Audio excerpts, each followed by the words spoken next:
Let food be thy medicine, and medicine be thy food. Wherever the art of medicine is loved, there is also a love of humanity. Healing is a matter of time, but it is sometimes also a matter of opportunity.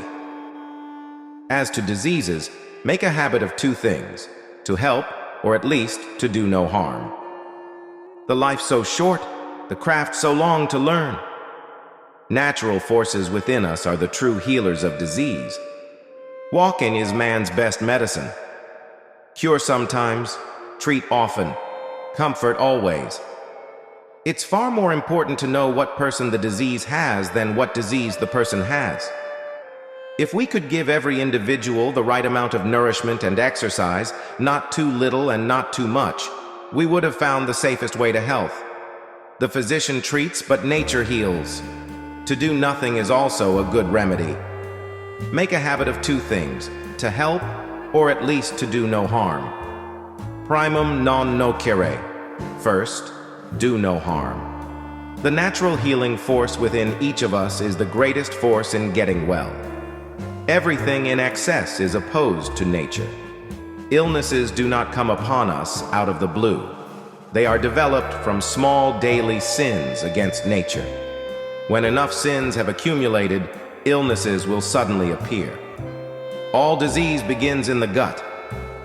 A wise man ought to realize that health is his most valuable possession. Life is short, the art long. Extreme remedies are very appropriate for extreme diseases. Declare the past, diagnose the present, foretell the future. What medicines do not heal, the lance will. What the lance does not heal, fire will. The function of protecting and developing health must rank even above that of restoring it when it is impaired. Positive health requires knowledge of man's primary constitution and the powers of various foods, both those natural to them and those resulting from human skill. Our food should be our medicine, and our medicine should be our food.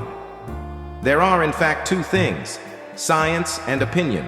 The former begets knowledge, the latter ignorance. Whenever a doctor cannot do good, he must be kept from doing harm. A physician without a knowledge of astrology has no right to call himself a physician.